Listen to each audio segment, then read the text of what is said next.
Hi everybody, I'm Mike with MK Outdoor Journal, and today we're going to take a look at some of the upgrades I've made to my Extar EP9. Stick around, maybe we'll learn something together.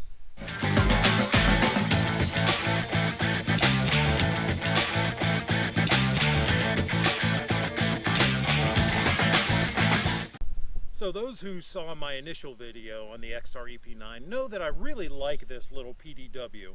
It is a 9mm blowback operated pistol made by Extar USA that uses Glock magazines. The controls are all AR-15, as are the ergonomics. Obviously it's a little bit different. It's not made from aluminum, it's made from a reinforced polymer, and you know, it's a good, lightweight, good shooting little PCC. I like it a whole lot. But there were some things that needed to be done to make it just a little bit better.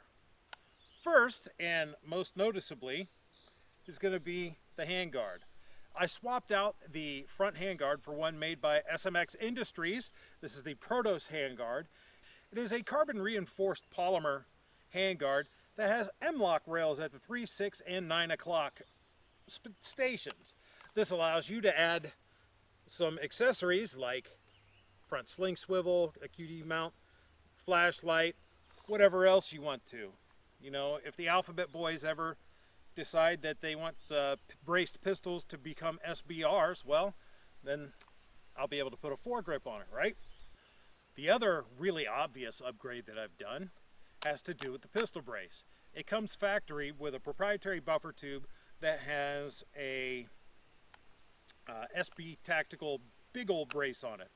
Well, there's nothing wrong with that. Totally comfortable, shoots fine, works fine. But it lacks the adjustability of something like this CAC Industries Shockwave blade. So I went ahead and swapped out the buffer tube.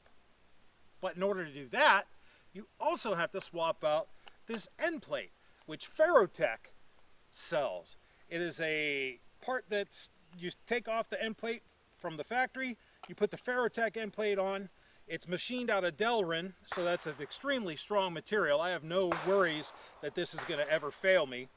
But then when you put this on, it allows you to use commercial or mil-spec tubes, which can let you put cool stuff like this on. But there are more upgrades that I've made that you can't see right off the bat. You have to take it apart to get a look at. So let's go ahead and do that. The first internal change I made was in the trigger. I took the polymer trigger parts out and I put in the Palmetto State Armory EPT trigger. It's an enhanced polished trigger. It's basically a mil-spec AR-15 style trigger that's had some polishing and buffing done to key parts to make it a lot smoother and a lot crisper of a trigger pull. It's a really good budget alternative to some of the high dollar drop-in triggers, which some of the drop-in triggers may not fit this, but standard AR triggers absolutely do. If you swap out the trigger though, make sure you swap out the safety selector as well, because the stock safety selector is a polymer safety selector. You want to swap it out for a steel one to match the steel internal parts. The next piece that I replaced was the buffer retainer plate. The buffer retainer plate factory from Extar is a plastic piece. This from ZR Industries is steel, so it's going to be a lot stronger.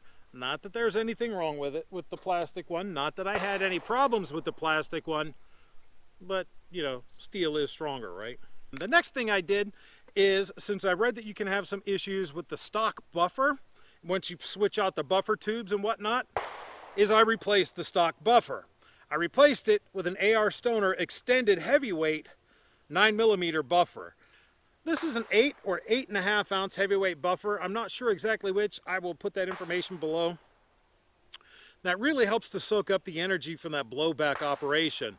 There were problems, as I said, with the stock one. Apparently it would bottom out against mil-spec buffer tubes, but with this, and with its robust bumper there, it's not a problem. If you want to find out more information about some of this stuff, down below in both the description and in a pinned comment, you'll find a link to a companion written article on my website, mkoutdoorjournal.com. So I'm Mike, this is MK Outdoor Journal. If you like what you saw, please like, share, subscribe. Consider becoming a patron on my Patreon account. Every little bit helps me bring content like this to you. And as always, come on back. Maybe we'll learn something together.